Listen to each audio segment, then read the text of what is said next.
Abhishek Kumar SRS और आज हम लोग स्टार्ट करने जा रहे हैं इलेक्ट्रोकेमिस्ट्री का लेक्चर नंबर 13।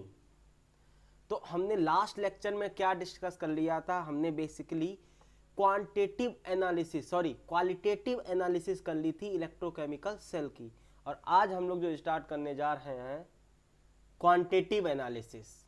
ओके, तो क्वांटिटी में बेसिकली हम लोग क्वांटिटी मेजर करते हैं, या क्वांटिटी की बात हो रही, कितनी क्वांटिटी इलेक्ट्रोड पे गई, कितनी क्वांटिटी कैथोड पे गई, कितना करंट गया, कितना टाइम लगा। तो इसमें बेसिकली हम लोग दो लॉ पढ़ते हैं फैराडे के।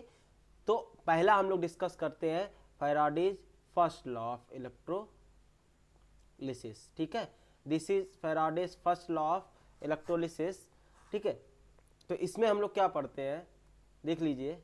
The mass of an ion discharge during electrolysis is, मतलब जो आपका इलेक्ट्रोलिसिस में जो आयंस का मास डिस्चार्ज होता है वो होता है proportional to the quantity of the electricity pass. तो जितनी ज़्यादा इलेक्ट्रिसिटी पास होगी उतना ज़्यादा मास क्या होगा, डिस्चार्ज होगा। किसका? आयन का। ठीक है, तो आयन का मास उतना ज़्यादा डिस्चार्ज होगा जितना ज़्यादा इलेक्ट्रिसिटी पास होगी। तो अगर हम W को मास ऑफ आयंस लिखे और Q को क्वांटिटी ऑफ इलेक्ट्रिसिटी या चार्ज लिखे, तो W is directly proportional to Q, where Q क्या है? Q is the quantity of electricity passed in coulombs. Basically quantity of electricity या क्वांटिटी ऑफ चार्ज। Q क्या है? आपका चार्ज मान लो, या फिर कितना क्वांटिटी में इलेक्ट्रिसिटी पास हुआ, जिसका यूनिट क्या है? कूलम है। W का है मास ऑफ आयंस लिबरेटेड, जो आयन आपके जो जिनकी वजह से मास जो लिबरेट हुआ उनका मास है, वो क्या है? W है। ठीक है, Q आपका चार्ज होता है। चार्ज क्या होता है? I into T. क्या होता है? Q equal to I T होता है, जहाँ पे टाइम जो आपका होता है वो हमेशा सेकेंड में होगा। तो एक बात ध्यान रखना, जो टाइम का यूनिट होता है वो सेकेंड होता है। तो यहाँ से W is directly proportional to Q, Q is equal to I T. तो यहाँ से क्या हो जाएगा? W is directly proportional to I T. जब आपकी प्रोपोर्शनलिटी का साइन हटाएंगे तो एक नया कांस्टेंट ऐड होगा, that is known as Z, and W equal to क्या हो जाएगा? ZIT। तो ये जो हमारा एक नया फार्मूला बना, क्या बना? ZIT। W equal to ZIT। तो यहाँ से हम लोग मास निकाल सकते हैं, मास कितना डिपॉजिट हुआ या कितना डिसॉल्व हुआ। ठीक है ना, आगे बात करेंगे। तो चला जेड की बात कर लें, जेड इंपॉर्टेंट टर्म है। अभी देखो, आज हम इसमें इसलिए पढ़ा रहे हैं ताकि न्यूमेरिकल्स आज कराने थे, इसमें लिखना बहुत पड़ता था हमको, तो हम चाहते हैं वीडियो भी लंबा ना खिंचे और ज़्यादा से ज़्यादा न्यूमेरिकल्स हो जाए। ठीक है ना, तो जेड की बात कर लेते हैं। जेड क्या है? Where Z is a constant known as electrochemical equivalent of the ion deposited. तो आपका जो जेड है वो कांस्टेंट है, जिसको हम लोग ECE क्या बोलते हैं? Electrochemical equivalent of the ion. ठीक है, अब ये होता क्या है? अब देखो, जेड क्यू के W इक्वल टू क्या है? ZIT है, तो वही है, या फिर W इक्वल टू ZQ है। अगर Q का वैल्यू 1 हो जाए तो वही लिखा है, क्या लिखा है फिर से देखते हैं। When a current of 1 ampere, 1 ampere current is passed for 1 second, तो Q कितना हो जाएगा? Q equal to I T होता है, तो 1 एम्पियर इंटू टी 1 सेकेंड, तो Q इक्वल टू क्या हो जाएगा? 1। तब आपका W इक्वल टू Z होगा। अगर Q का वैल्यू 1 हो जाए तो W इक्वल टू क्या हो जाएगा? Z। तो यहाँ से अगर हम Z को डिफाइन करें तो दस इलेक्ट्रोकेमिकल इक्विवेलेंट या फिर Z may be defined as the mass of the ion deposited by passing a current of 1 ampere for 1 second। तो इसमें बेसिकली ये बता रहे हैं कि इक्विवेलेंट Z क्या हो जाएगा? Mass of ion deposited by passing, जब 1 एम्पियर करंट 1 सेकेंड के लिए पास होता है तो जो मास डिपॉजिटेड होता है उसी को ही हम लोग बोलते हैं Z।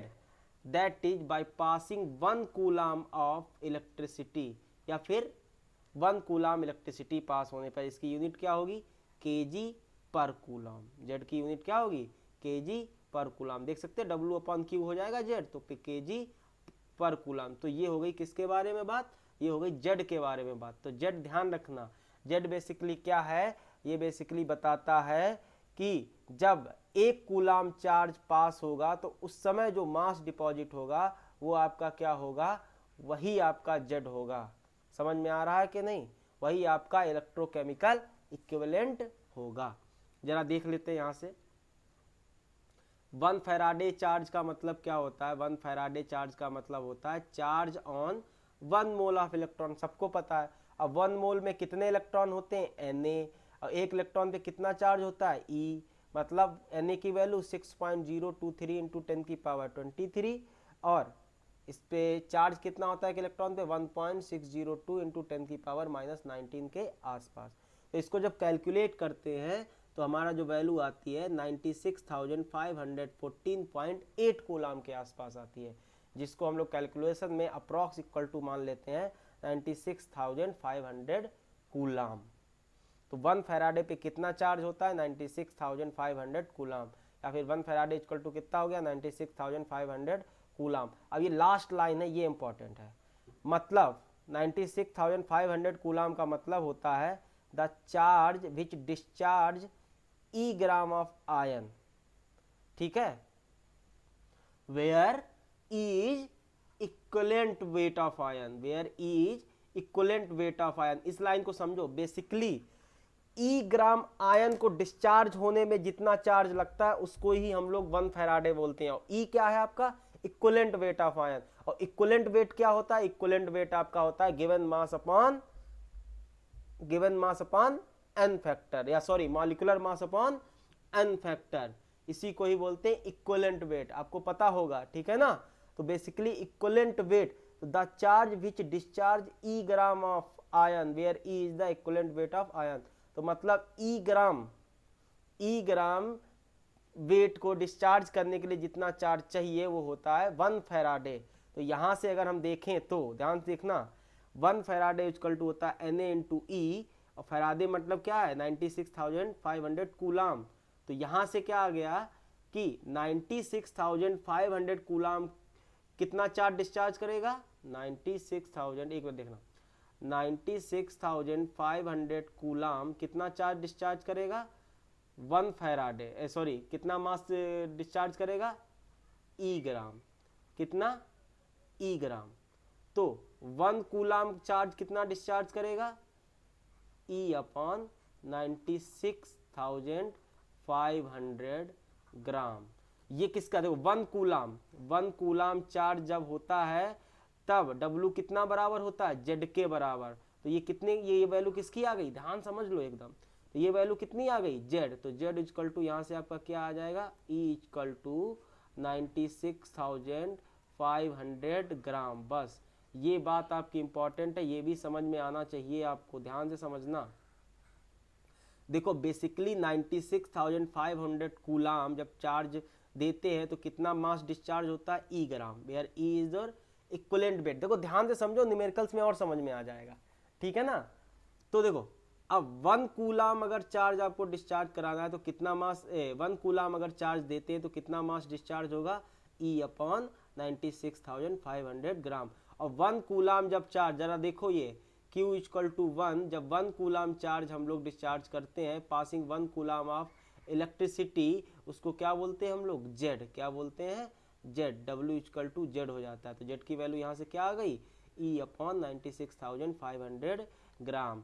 तो देखो वही बोल रहा है, तो ये क्या हो गया, Z। तो यहाँ से Z इक्वल टू क्या कि W इक्वल टू क्या होगा, Z IT है, स्मॉल t है बेसिकली टाइम। तो Z की वैल्यू क्या है, E अपॉन 96,500, दैट इज नया फार्मूला आ जाएगा हमारा EIT अपॉन 96,500। तो ये आपका नया फार्मूला आ गया, कौन सा, ये आपका कैपिटल T नहीं है, स्मॉल t है। तो ये आपका नया फार्मूला आ गया W equal to EIT upon 96,500। तो E अपॉन में आ जाएगा W upon E equal to हो जाएगा IT अपॉन 96,500 है बेटा ये, ठीक है। और यहाँ से अगर हम देखें W upon E equal to हो जाएगा IT अपॉन 96,500 कूलाम नहीं बोलेंगे, तो पूरा रेशियो है। तो IT इक्वल टू होता Q अपॉन 96,500 और 96,500 होता है F, तो यहाँ से आपका W upon E Q upon F आ गया। जरा ये बात ध्यान से समझना, W mass of deposited, E क्या है आपका इक्वलेंट मास, ठीक है, Q क्या है आपका चार्ज, F क्या है आपका फैराडे 96,500, ठीक है ना। तो ये हो गया आपका फर्स्ट लॉ। फर्स्ट लॉ से आपने एक ये फार्मूला याद किया, एक आपका फार्मूला आपका ZIT वाला है, कहाँ गया ये, ठीक है ना। तो बस ये ध्यान रखो, आपका सारा काम हो जाएगा, आगे न्यूमेरिकल में हम लोग डिस्कस करेंगे, ठीक है ना। अब देख लेते हैं सेकेंड लॉ ऑफ थर्मोडाइनमिक्स। तो देखो सेकेंड लॉ थर्मोडाइनमिक्स आपका क्या कह रहा है, ये भी देख लो आराम से। तो फैराडे सेकेंड लॉ, अरे यार सेकेंड लॉ ऑफ थर्मोडाइनमिक्स नहीं है, sorry, second law of electrolysis, कहाँ थर्मोडाइनमिक्स में पहुंच गए, ठीक है।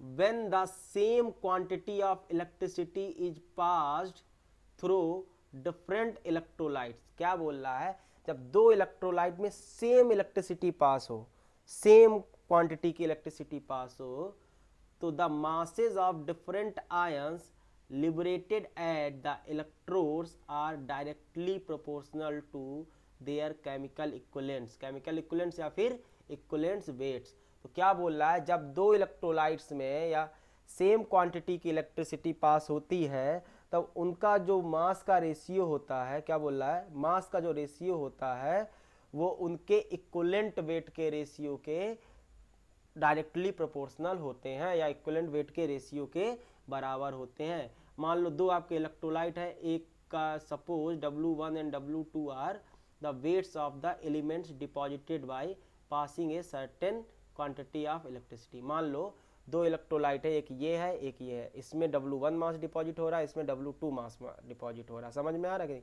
और दोनों में हमने सेम क्वांटिटी की, कोई क्वांटिटी की इलेक्ट्रिसिटी पास कराई, तो W1 upon W2 equal to जो होगा आपका होगा E1, सॉरी क्या होगा, E1 बाई E2, ठीक है।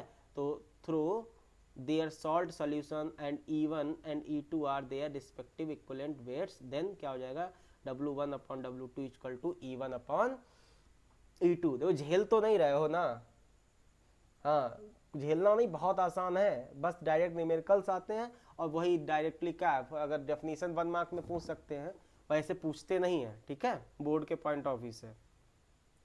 तो आपका W का इक्वल टू क्या होता है, W इक्वल टू होता है ZIT। तो अब देखो करंट तो सेम है, सेम टाइम के लिए पास करा रहे हैं, तो डिफरेंट क्या होगा, Z1 और Z2 डिफरेंट होगा। तो यहाँ से हम लोग एक नया रिलेशन और निकाल सकते हैं, Z1 by Z2 equal to होगा E1 बाई E2। तो बस ये बात आप ध्यान रखिएगा, ठीक है ना। आगे देखते हैं, दस द इलेक्ट्रोकेमिकल इक्विवेलेंट Z को क्या बोलते हैं, electrochemical equivalent of an element is directly proportional to its equivalent weight. तो यहाँ से ये क्लियर हो गया, क्या क्लियर हो गया, कि आपका जो Z है वो उसके इक्विवेलेंट वेट के डायरेक्टली प्रोपोर्शनल होगा। तो E is directly proportional to Z। Again proportionality sign हटाएंगे तो एक कांस्टेंट लगेगा, दैट इज F। तो E इक्वल टू आपका FZ।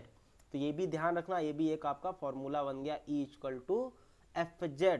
F का वैल्यू 96,500 कूलम, तो आपको लिख सकते हैं सीधे E equal to 96,500 into Z। ये बात ध्यान रखना। तो ये फिर हम लोग लिख सकते हैं, फिर हम लोग कह सकते हैं, क्या कह सकते हैं, एक मिनट, वेयर F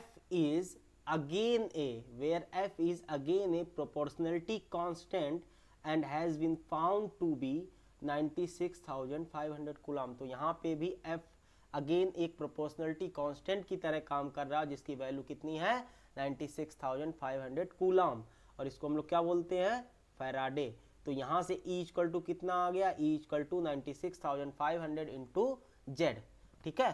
तो यहाँ से हम बोल सकते हैं, therefore when 96,500 coulomb of electricity is pass through a electrolyte, मतलब जब भी किसी इलेक्ट्रोलाइट में 96,500 कूलम इलेक्ट्रिसिटी पास होती है, ध्यान रखना, जब भी किसी इलेक्ट्रोलाइट में 96, ये इंपॉर्टेंट लाइन है, ठीक है, जब भी किसी इलेक्ट्रोलाइट में 96,500 कूलम ऑफ इलेक्ट्रिसिटी पास होती है, तो 1 gram equivalent of its ion is deposited at the respective electrode। कभी भी 1 फैराडे इलेक्ट्रिसिटी अगर पास हो रही है किसी इलेक्ट्रोलाइट के थ्रू तो 1 ग्राम इक्विवेलेंट आयन डिपॉजिट होते हैं उसके इलेक्ट्रोड पे। एनोड पे आपका डिपॉजिट होता है, कैथोड पे आपके जाके डिपॉजिट होता है और एनोड पे आपका डिसॉल्व होता है, ठीक है ना। This quantity of electricity which liberates 1 gram equivalent of each element is called 1 Faraday and is denoted by F. तो इसी को ही हम लोग 1 फैराडे बोलते हैं, इसी क्वांटिटी को जो क्या करती 1 ग्राम इक्विवेलेंट, 1 ग्राम नहीं 1 ग्राम इक्विवेलेंट, ठीक है। और ग्राम इक्विवेलेंट क्या होता है, मोल्स अपॉन इक्विवेलेंट वेट, ठीक है ना, यही ना होता है ना। ओके तो sorry moles upon equivalent weight नहीं होता है, given mass upon equivalent mass, ठीक है। तो 1 gram of equivalent of each element is called 1 Faraday and is denoted by capital F. तो यहाँ से हमने 1 फैराडे को भी डिफाइन कर दिया।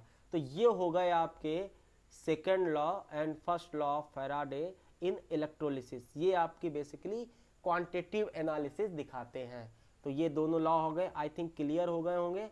अब जो भी थोड़ा बहुत नहीं समझ में आएंगे तो हम लोग आगे देखते हैं क्वेश्चन के फॉर्म में, कोशिश करते हैं क्या दिक्कत आ रही देखूं। चलो ठीक है ना, तो चलो आगे देखते हैं हम लोग कुछ क्वेश्चन। तो पहला क्वेश्चन, ठीक है, फर्स्ट क्वेश्चन है ये आपका। ये question, how much electric charge is required to oxidise.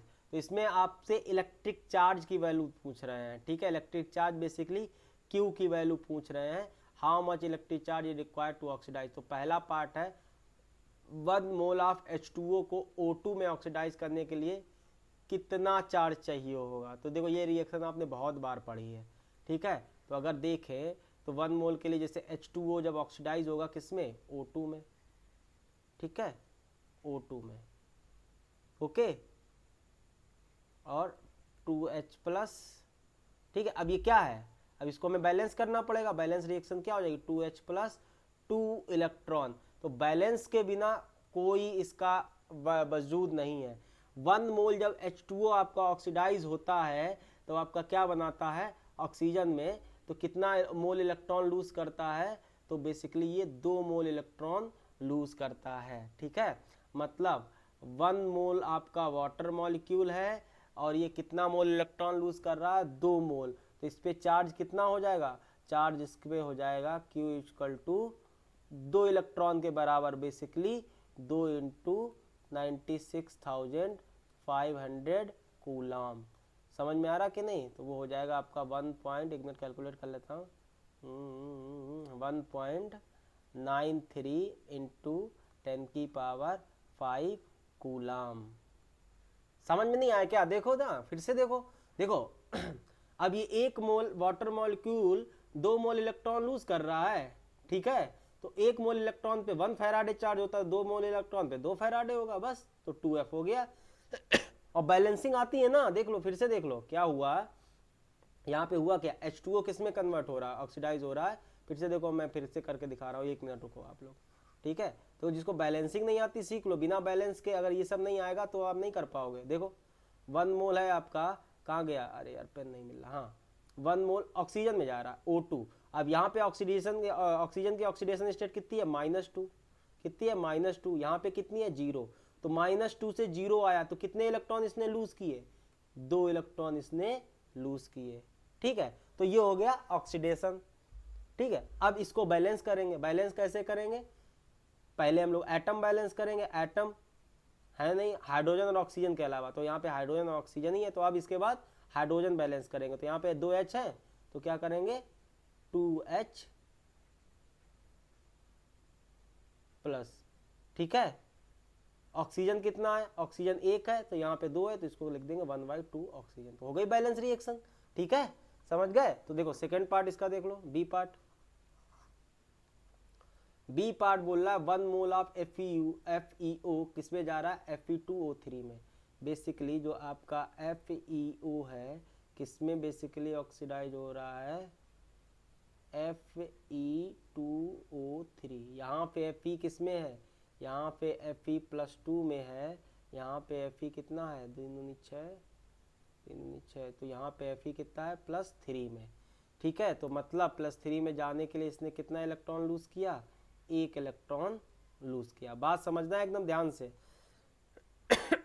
अब हम लोग बैलेंस करेंगे, ठीक है। पहले तो एटम बैलेंस करेंगे, Fe यहाँ पे 2 है, ठीक है, यहाँ पे 1 है, ठीक है। तो यहाँ पे हो जाएगा 2FeO, ठीक है। एटम बैलेंस हो गया। अब ऑक्सीजन बैलेंस करेंगे, यहाँ पे 2 ऑक्सीजन है, यहाँ पे 3 ऑक्सीजन है, ठीक है। तो इसको क्या बैलेंस करेंगे, कैसे बैलेंस करेंगे, ऑक्सीजन कैसे बैलेंस करते हैं, जिधर कम ऑक्सीजन है, जितनी कम ऑक्सीजन है उतने ही वाटर मॉलिक्यूल ऐड कर देते हैं। तो यहाँ पे 3 ऑक्सीजन है, यहाँ पे 2 ऑक्सीजन है, तो यहाँ पे कितनी कम है, 1 ऑक्सीजन, तो 1 वाटर मॉलिक्यूल ऐड कर देंगे H2O। तो अब देखो, अब क्या बैलेंस करेंगे, लास्ट में हाइड्रोजन बैलेंस करेंगे। इधर 2 हाइड्रोजन है, इधर एक भी हाइड्रोजन नहीं, तो उतने ही H+ आयन ऐड कर देंगे। तो ये हम बेसिकली बैलेंसिंग बता रहे हैं, ठीक है। बिना बैलेंसिंग के भी आप चार्ज निकाल सकते हो। Fe2+ था, Fe+3 में गया, 1 इलेक्ट्रॉन लूज किया, ठीक है। तो आपका बेसिकली कितने फैराडे चार्ज हो गया, 1 FeO ने 1 इलेक्ट्रॉन लूज किया, तो कितने फैराडे हो गया आपका, 1 फैराडे चार्ज हो गया, ठीक है। तो Q = क्या हो गया, 1 फैराडे, दैट इज 96,500 कूलाम आ गया आपका। हो ऐसे भी जाएगा, ठीक है, लेकिन आपको बैलेंसिंग आनी चाहिए। अब ये बैलेंस देखो हुई नहीं है अभी H+। अब चार्ज बैलेंस करते हैं लास्ट में। तो यहाँ पे कितना चार्ज है, 2+ का, यहाँ पे 2+ का 2+, ठीक है, यहाँ पे 2+ का 1 इलेक्ट्रॉन, तो आपका इलेक्ट्रॉन यहाँ पे कैसा हो जाएगा, 2, इधर तो 0, तो यहाँ पे 2 इलेक्ट्रॉन हो जाएगा। मतलब 2 Fe2FeO3 2 इलेक्ट्रॉन कर रहे हैं, तो 1 FeO कितना करेगा, 1 इलेक्ट्रॉन, तो कितना आ जाएगा 96,500 कूलाम। अभी समझ में आ रहा है कि नहीं, बस हमें यही देखना होता है। तो इसमें हमें चार्ज क्लियर हो गया, पक्का ना, झेले तो नहीं। चलो अगला क्वेश्चन देखते हैं। अगला क्वेश्चन है आपका, exactly 0.4 Faraday electric charge, exactly 0.4 Faraday electric charge is passed through an 3 electrolytic cell in series. 3 electrolytic cell हैं जो सीरीज में जुड़े हुए हैं, इस तरह से मान लो, ठीक है।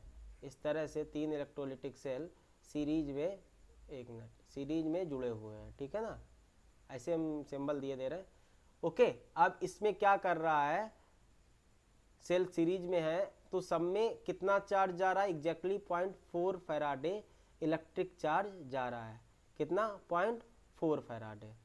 आगे बोल रहा सीरीज में पहले में AgNO3 है, दूसरे में आपका CuSO4 है, और तीसरे में आपका FeCl3 है।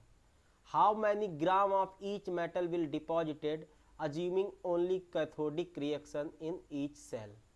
तो हमसे पूछ रहा है कितना ग्राम हर मेटल डिपॉजिट होगा कैथोड पे, ठीक है, कितना ग्राम। इसमें AgNO3 में कितना ग्राम Ag, CuSO4 में कितना ग्राम कॉपर, और FeCl3 में कितना ग्राम Fe। तो ये पूछ रहा है, ठीक है। जरा देखो, जरा हम लोग इनकी तीनों के रिएक्शन देखते हैं, जरा देखना ध्यान से, ठीक है। अब Ag कैथोड के पे क्या करेगा, Ag+ होगा आपका, Ag+ 1 इलेक्ट्रॉन गेन करके क्या बनाएगा, Ag सॉलिड बनाएगा।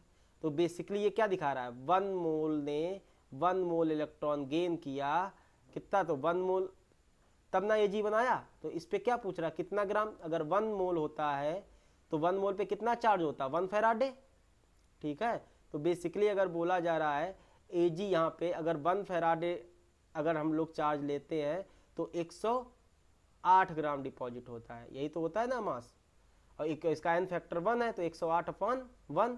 तो अगर हम देखें क्या Ag कितना डिपॉजिट होगा, Ag डिपॉजिटेड कितना होगा, 1 फैराडे में 108 ग्राम, तो 0.4 फैराडे में कितना हो जाएगा, 108 into 0.4, that will equal to 4 8 जा 32, ठीक है, 4 8 जा 32, 4 0 और 0 और 3 3, 4 1 जा 4, दैट इज 43.2 ग्राम।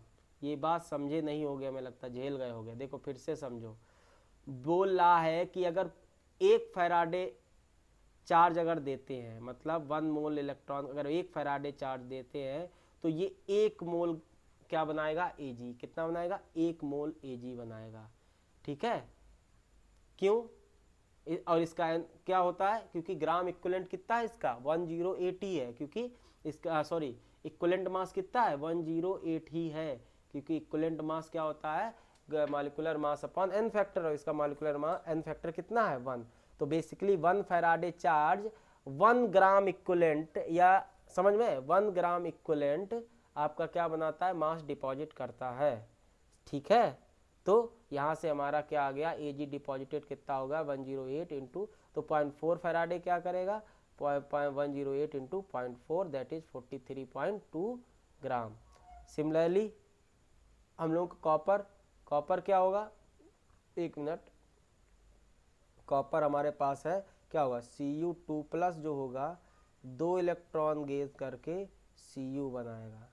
तो यहाँ पे अगर देखा जाए, यहाँ पे कॉपर आपका 63.5, देखो 63.5 ग्राम तब डिपॉजिट हो रहा है तब 2 फैराडे।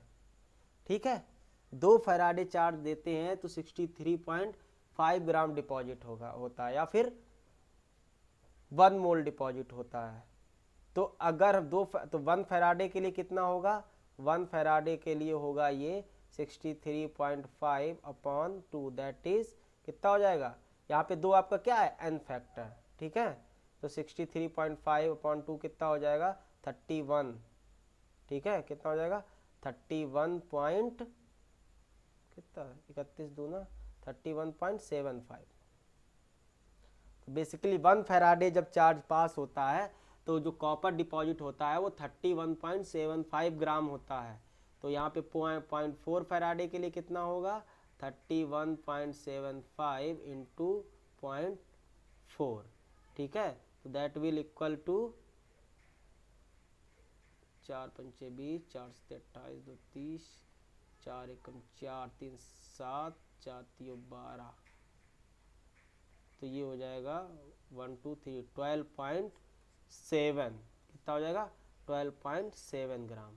आसान क्वेश्चन है, बहुत ध्यान से करना।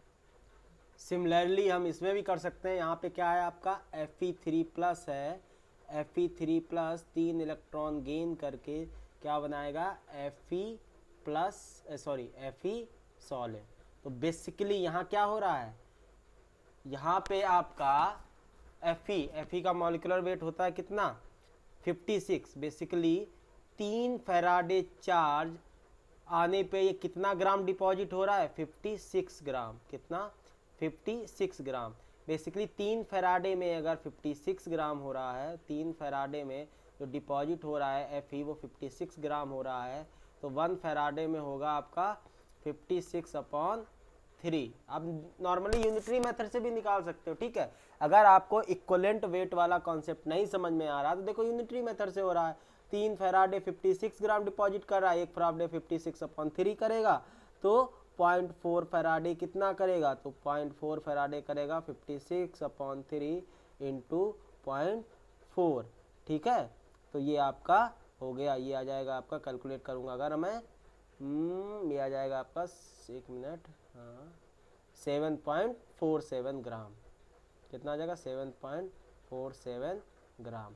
तो ये आ गया आपका। इस तरह आप इसमें नॉर्मली आप देख के ही यूनिटरी मेथड से, अगर रिएक्शन का थोड़ा सा भी आइडिया है, अगर बैक का आपको थोड़ा सा भी आइडिया है तो लग जाएगा। और परेशान मत होना यार, ठीक है, कि नहीं लग रहा हमको समझ में नहीं आ रहा, लगता खत्म हो गई, ऐसा कुछ नहीं है, आराम समझ में आएगा। दोबारा देखो, कोई बहुत बड़े तूफानी चीज़ नहीं है, बस नॉर्मल आपका फॉर्मूला बेस्ड चीज़ें हैं। अगला क्वेश्चन देखते हैं। अच्छा ठीक है, अगला क्वेश्चन आपका है, क्या बोल रहा है क्वेश्चन बोल रहा है an electric current of 100 ampere is pass through a molten liquid of solution chloride. Sodium chloride का मोल्टन लिक्विड का सोल्यूशन है, जिसमें आपका 5 एम्पियर करंट पास हो रही है। कितने घंटे के लिए, 5 घंटे के लिए। तो आपसे पूछ रहा है calculate the volume of chlorine gas liberated at the electrode at NTP. मतलब एनटीपी पे क्लोरीन गैस कितनी बनेगी अगर हम लोग मोल्टन NaCl ले रहे हैं। तो अब देखो कितनी डिपॉजिट होगी, तो इसके लिए हमें कैथोडिक रिएक्शन, कैथोड पे ही डिपॉजिट होगी, ठीक है, Cl2 गैस, एनोड पे Cl माइनस जाएगा और वो किस में ऑक्सीडाइज होगी, कैथोड पे Cl2 में। चलो देख लेते हैं। तो रिएक्शन क्या होगी आपकी, सबसे पहले अगर रिएक्शन देखा जाए यहाँ पे, एक minute, Cl minus will lose electron and oxidize into Cl2, ठीक है, 2 इलेक्ट्रॉन, सॉरी कैथोड की बात कर रहे हैं हम, एनोड पे आपकी आती क्लोरीन गैस ना, तो आपका क्या करेगी, Cl2 आपकी ऑक्सीडाइज होगी किसमें, Cl2 में, कहाँ पे, एनोड में। आप यहाँ पे क्लोरीन का बात कर रहा है, तो ये रिएक्शन हो जाएगी 2Cl माइनस, मतलब यहाँ पे क्या, यहाँ से देखो 71 पॉइंट कितना होता है इसका, 71 ही होता है, हाँ 71.0 ग्राम क्लोरीन, कितना क्लोरीन डिपॉजिट कर रही है, 71.0 ग्राम ही क्लोरीन बना रही है, ठीक है ना, ये बात समझना। और कितना चार्ज हो रही है, 2 फैराडे, कितना चार्ज, 2 फैराडे में जो क्लोरीन डिपॉजिट हो रही है 71 ग्राम डिपॉजिट हो रही है, ठीक है ना। तो यहाँ से चार्ज अगर देखेंगे, चार्ज आपका निकल रहा है, अगर यहाँ से निकालेंगे Q equal to I T, कितना निकलेगा, Q equal to I T. तो यहाँ पे I कितना है, I आपका दे रहा है कितना, I आपका कितना 100 एम्पियर, 100 एम्पियर, कितने देर के लिए, 5 घंटे के लिए। टाइम हमको किस में चाहिए होता है, टाइम हमको सेकेंड में चाहिए होता है, ठीक है, पंखा चल रहा है, हाँ टाइम हमको किस में चाहिए होता है, सेकेंड में। तो 5 घंटा है तो इसको पहले मिनट में फिर सेकेंड में। तो बेसिकली रियल में जो कितना चार्ज दौड़ रहा है, इतना कूलाम चार्ज दौड़ रहा है। ध्यान देखना, 2 फैराडे चार्ज में या फिर 2 इंटू 96,500 कूलाम चार्ज में कितना क्लोरीन मिल रहा है, 71 ग्राम क्लोरीन, या फिर 1 मोल क्लोरीन, कितना, 1 मोल क्लोरीन। तो अगर हम यूनिटरी मेथड यहाँ लगाएं, देख लो ध्यान समझना, अगर इतने कूलाम चार्ज में हमको 1 मोल मिल रहा है तो इतने कूलाम चार्ज में कितना मोल मिलेगा। सिमिलरली सिंपल यूनिटरी मेथड, तो बेसिकली अगर 2 इंटू 96,500 कूलाम में हमको 1 मोल मिल रहा है, ठीक है, ध्यान समझना, तो कितने कूलाम में पूछ रहा है, इधर एक कूलाम में कितना मिलेगा, 1/2 इंटू 96,500। एक लाइन में आप कर सकते हैं, हम जानबूझ के 2 लाइनें ले रहे हैं ताकि आपको थोड़ा ज़्यादा समझा सकें। तो 100 इंटू 5 इंटू 3600 कूलाम में कितना मिलेगा, 100 इंटू 3600 अपॉन 2 इंटू 96,500 मोल। 1 कूलाम में इतने कूलाम में इतना मोल मिल रहा है, इतने कूलाम में कितना मोल मिलेगा, और इतने कूलाम में कितना मोल मिलेगा। कंफ्यूज तो नहीं हो रहे हो, कूलाम कूलाम कर रहा हूँ, ठीक है। तो इसको जब कैलकुलेट करोगे तो आपका आंसर कितना आना चाहिए, दैट इज 3600 अपॉन कितना आ जाएगा, 2, अच्छा 2 से ये कट जाएगा, ठीक है, 12 18 1800, sorry 1800 upon 965, that will equal to कितना हो जाएगा, तो 1800 अपॉन 965 करेंगे, 1800 डिवाइडेड बाई कौन है 965, तो ये आ जाएगा आपका 1.86 के आसपास। एक मिनट एक चीज़ भूल गए भाई साहब, यहाँ पे ये 5 भी तो है ये, और इसमें 5 लिया नहीं, तो 5 से मल्टीप्लाई भी कराएंगे भाई साहब, तो 5 से मल्टीप्लाई होगा, ठीक है। तो ये इसका आंसर आ जाएगा आपका 5, दैट विल इक्वल टू होगा 9.3, ठीक है, कितना हो जाएगा 9.32 मोल, क्या आएगा, देखो फिर से समझो क्वेश्चन, है ना। देखो यहाँ से रिएक्शन से क्या दिखा, 2 फैराडे चार्ज पे 1 मोल क्लोरीन आपकी डिपॉजिट हो रही, 71.0 ग्राम या फिर 1 मोल क्लोरीन डिपॉजिट हो रही, कब, जब 2 फैराडे चार्ज होता है या फिर 2 इंटू 96,500 कूलाम चार्ज होता है। अब आपको रियल में कितना चार्ज दे रहा है, Q equal to I T से निकाल लेंगे। Q आपका कितना है, I आपका कितना है 100 एम्पियर, T कितना है 5 घंटे, इसको सेकेंड में बदलेंगे तो आपको ये आ जाएगा कूलाम चार्ज। बेसिकली इतने कूलाम के लिए आपको 1 मोल क्लोरीन मिलता है। जब इतना कूलाम चार्ज आएगा तो कितना मोल क्लोरीन मिलेगा? तो इतने कूलाम के लिए 2 इंटू 96,500 कूलाम के लिए 1 मोल क्या मिल रहा है? Cl2 मिल रही है। तो 1 कूलाम के लिए यूनिटरी मेथड 1/2 इंटू 96,500 मोल मिलेगा। ये सब मोल में है, ठीक है। 1 मोल मिला तो 5 और कर दें, हाँ 5 तो वही 100 इंटू 5 इंटू 3600, ठीक है। 30 से 60 इंटू 60 3600 कूलाम के लिए कितना मिलेगा?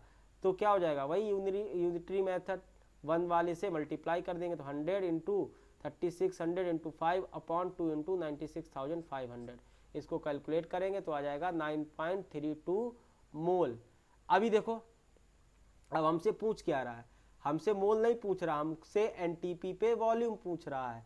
तो देखो आसान है, 1 मोल का वॉल्यूम होता है 22.4, तो यहाँ पे वॉल्यूम कितना आ जाएगा? 9.32 into 22.22.4 litre, that will equal two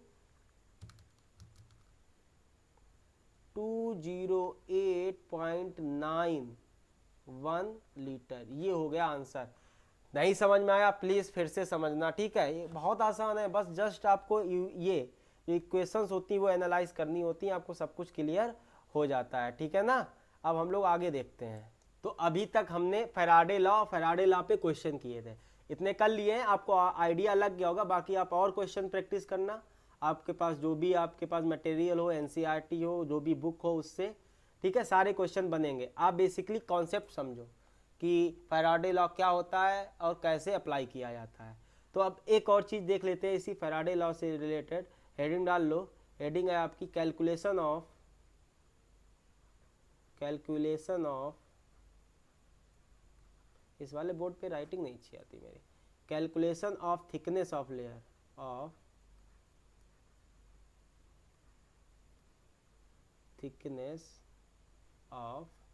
layer, कौन सी लेयर? जो कैथोड पे लेयर डिपॉजिट होती है तो उसका थिकनेस कितना होगा, कितनी मोटी होगी लेयर। हम लोग देखते हैं ना जब क्या कराते हैं, गैल्वेनाइजेशन कराते हैं या इलेक्ट्रोप्लेटिंग कराते हैं, ठीक है, तो उसमें कितनी मोटी लेयर वो होगी, वो हम लोग कैलकुलेट करेंगे थिकनेस, ठीक है। तो चलो देखते हैं, आसान है, बहुत आसान है। मान लो आपका ये इलेक्ट्रोड है, ये आपका क्या है? ये आपका इलेक्ट्रोड है, ठीक है। अब इस पे सपोज कर लो कि ये थिकनेस की लेयर डिपॉजिट हुई है, ठीक है। ये आपकी क्या है? ये मान लो थिकनेस है, क्या है? TH, क्या है? थिकनेस है, कितनी? TH, थिकनेस ऑफ लेयर, क्या बोलेंगे इसको? थिकनेस ऑफ, स्पेलिंग क्यों गलत करता हूँ, थिकनेस ऑफ लेयर, ओके, ठीक है। ये क्या है आपका? लेट सपोज एरिया मान लो ए क्या है? Area of electrode, area of electrode. Density D क्या है? डेंसिटी, डेंसिटी ये किसकी है? जिसकी थिकनेस बढ़ानी है या जिसकी थिकनेस या जिसकी ऊपर जिसकी लेयर पड़ रही है, समझ रहे हो ना। डेंसिटी क्या है? डेंसिटी मतलब डेंसिटी ये किसकी है? जिसकी लेयर चढ़ा रहे हैं, जिस मटेरियल की जो हम लोग लेयर चढ़ा रहे हैं, ये उसका डेंसिटी है। अब देखो अगर हम यहाँ देखें वॉल्यूम कितना होगा, वॉल्यूम कितना होगा उसका मटेरियल का? वॉल्यूम हो जाएगा एरिया ऑफ इलेक्ट्रोड इनटू जितनी उसकी थिकनेस है, तो थिकनेस ऑफ लेयर TH। अगर मास देखेंगे, मास कितना हो जाएगा उसका मटेरियल का? डेंसिटी इंटू वॉल्यूम, वॉल्यूम कितना है? A इंटू TH, ठीक है। तो यहाँ से अगर हम मास निकालेंगे तो mass equal to mass let suppose W, density आपका क्या है? D, एरिया, वॉल्यूम कितना हो जाएगा? Area into thickness of layer. तो ये आ गया आपका फॉर्मूला। तो यहाँ से अगर हम, अब देखो ये क्या है? मास जितना डिपॉजिट हुआ है उसका, ठीक है, और डी क्या है, डेंसिटी ऑफ मटेरियल, ए क्या है उसका, एरिया किसका, इलेक्ट्रोड का, टी एच क्या है उसकी थिकनेस। तो अगर हम बात करें डब्लू हमारा क्या होता है, डब्लू हमारा बेसिकली होता है वही जेड आई टी, डब्लू आपका क्या होता है, डब्लू जेड आई टी या फिर E I T upon 96,500 equal to कितना आ जाएगा, डी डेंसिटी ऑफ मटेरियल जिसकी चढ़ानी है लेयर उसकी, ठीक है, into area of electrode into thickness of layer. तो यहाँ से हम लोग क्या निकाल लेंगे, थिकनेस ऑफ लेयर आराम से निकाल लेंगे। तो ये फार्मूला ध्यान रखना, ध्यान रखना डेंसिटी किसकी है, डेंसिटी बेसिकली जिसकी लेयर चढ़ानी है उसकी है, जिसकी लेयर चढ़ानी है, जिसकी लेयर चढ़ानी है उसकी डेंसिटी है ये। समझ में आ रहा कि नहीं, एरिया किसका है, एरिया इलेक्ट्रोड का है। तो यहाँ से हम लोग थिकनेस भी निकाल सकते हैं। चलो इससे रिलेटेड एक क्वेश्चन करते हैं फिर बात करते हैं, ठीक है। तो इससे रिलेटेड एक क्वेश्चन लिखो, write down the question. Silver is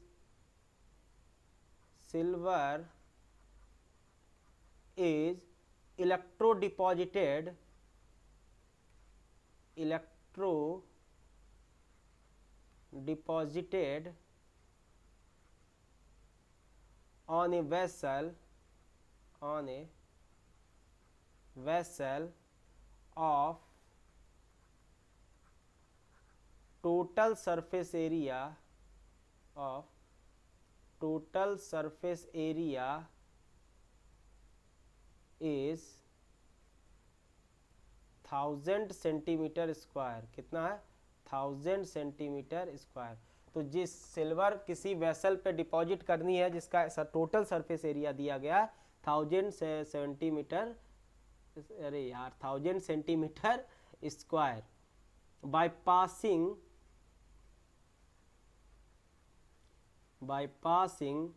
a current of 9.65 ampere for 16 minute and 40 second. तो सिल्वर की लेयर चढ़ानी है एक वेसल पे जिसका सरफेस एरिया दिया गया है 100 सेंटीमीटर स्क्वायर, और उस पर जो करंट पास कराई जाती है वो 9.6 एम्पियर की, कितनी देर के लिए, 16 मिनट 40 सेकेंड के लिए। हमको क्या कैलकुलेट करना है, कैलकुलेट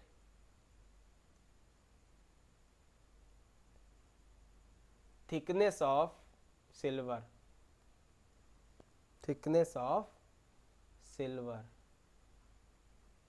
ठीक है। कहाँ पे, जो डिपॉजिट हुई है, silver deposited, calculate thickness of silver deposited. और आपको एक चीज़ और दी गई है, क्या, डेंसिटी ऑफ एजी दी गई है, डेंसिटी ऑफ सिल्वर जो दी गई है वो दी गई 10 ग्राम पर सेंटीमीटर क्यूब, 10 ग्राम पर सेंटीमीटर क्यूब, ये सिल्वर का डेंसिटी दिया गया है।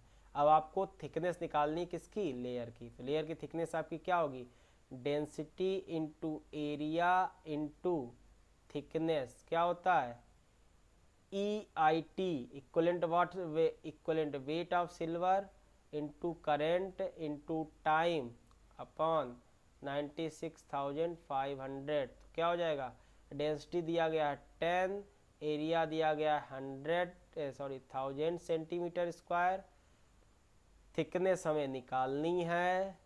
तो इक्वलेंट वेट क्या होता है सिल्वर का, molecular mass upon n factor. तो एन फैक्टर सिल्वर क्या क्या होता है, एजी प्लस में जाता है तो 1 होता है, तो इसका एक इक्वलेंट वेट भी कितना हो जाएगा, 108। आई कितना है आपका 9.65, टाइम कितना है 16 मिनट एंड 40 सेकेंड। इसको अगर हम लोग सेकेंड में बदलेंगे 16 इंटू 60, 16×96, 96 प्लस 40, 1000 सेकेंड आ जाएगा। कितना आ जाएगा, 1000 सेकेंड अपॉन 96,500। तो यहाँ से हम लोग थिकनेस जब कैलकुलेट कर लेंगे तो 1000 से 1000 कटा, ठीक है। तो ये जो आपका आसपास वैल्यू आ जाएगा, ये कितना आ गया आपका, ये से 100, एक और सॉरी कितना आएगा 0.65, तो ये आ जाए आपका आ जाएगा आई थिंक 100 नहीं आएगा, ये आ जाएगा आपका 100 इंटू 100, ये आ जाएगा आपका 10,000 10 की पावर 4। तो TH आपका हो जाएगा, TH हो जाएगा आपका 108 अपॉन 10 की पावर 4 इंटू ये 10 नीचे आ जाएगा 10, तो बेसिकली हो जाएगा आपका TH जो हो जाएगा वो हो जाएगा आपका 108 इंटू 10 की पावर -5, और इसकी यूनिट क्या होगी, सेंटीमीटर। ठीक है, अगर ध्यान देखा जाए तो हो जाएगा 1.08 इंटू 10 की पावर -3 सेंटीमीटर। तो इतनी मोटी थिकनेस हो जाएगी किसकी, सिल्वर की। तो आज का लेक्चर हम यहीं ख़त्म कर रहे हैं। तो क्वेश्चन जो करवाएं वो ध्यान से देखना, ये लेक्चर प्लीज़ प्लीज़ हम कह रहे हैं दोबारा ज़रूर देखने का कोशिश करना और एक एक पॉइंट समझना। देखो चैप्टर काफ़ी कुछ हो गया है, तो समझ जैसे जैसे लेवल बढ़ता जाएगा आप लोगों को भी फोकस ज़्यादा करना पड़ेगा। तो आज एक पार्ट और इलेक्ट्रोकेमिस्ट्री का ख़त्म हो गया आपका, ठीक है, इलेक्ट्रोलिसिस भी ख़त्म हो गया, नेक्स्ट इलेक्ट्रोकेमिकल सेल भी ख़त्म हो गया। अब जो नेक्स्ट लेक्चर से हम लोग स्टार्ट करेंगे, लास्ट पार्ट होगा, वो होगा इलेक्ट्रोलिटिक कंडक्शन। बहुत इंपॉर्टेंट है, बोर्ड के पॉइंट ऑफ व्यू से भी बहुत इंपॉर्टेंट है, डायरेक्ट क्वेश्चन आते हैं, और जेई के पॉइंट ऑफ व्यू से तो है ही। ठीक है, तो नेक्स्ट लेक्चर से हम लोग स्टार्ट करेंगे last part, that is third part of electrochemistry, electrolytic conduction. बहुत ज़्यादा इंपॉर्टेंट है, तो हम लोग उसमें बात करेंगे। ठीक है, और हाँ कुछ थ्योरी पार्ट इसका छूटा है, ये क्वांटिटिव एनालिसिस का, सेल ड्राई सेल हो गया, ठीक है, फ्यूल सेल हो गया, ये सब थ्योरी पार्ट है। आप एनसीईआरटी में ही सीधे पढ़ सकते हैं, आपके जो भी थ्योरी नोट्स हैं उसमें सीधे सीधे थ्योरेटिकल पार्ट है, वो आप पढ़ लीजिएगा। और हाँ, इस बार बोर्ड के सिलेबस से तो वो हटा ही दिया गया है, लेकिन हाँ आप कंपटीशन के पॉइंट ऑफ व्यू से जो वो जरूर पढ़ लेना, वो थ्योरी पार्ट है पूरा, कि ड्राई सेल क्या होते हैं, फ्यूल सेल क्या होते हैं, ठीक है, जिंक वाले सेल क्या हैं, ये सब जो भी जानकारी है आप आराम से पढ़ लेना, आपके नोट्स में दिए गए हैं। आपकी थ्योरी जो आप बुकलेट है, मॉड्यूल है, उसमें दिया गया है, और आपके एनसीईआरटी में भी काफ़ी अच्छे से दिया गया है। ठीक है, वो उतना मोर देन सफिशियंट है। तो आज का क्लास यहीं ख़त्म करते हैं। ओके क्लास, थैंक यू, मिलते हैं नेक्स्ट क्लास में।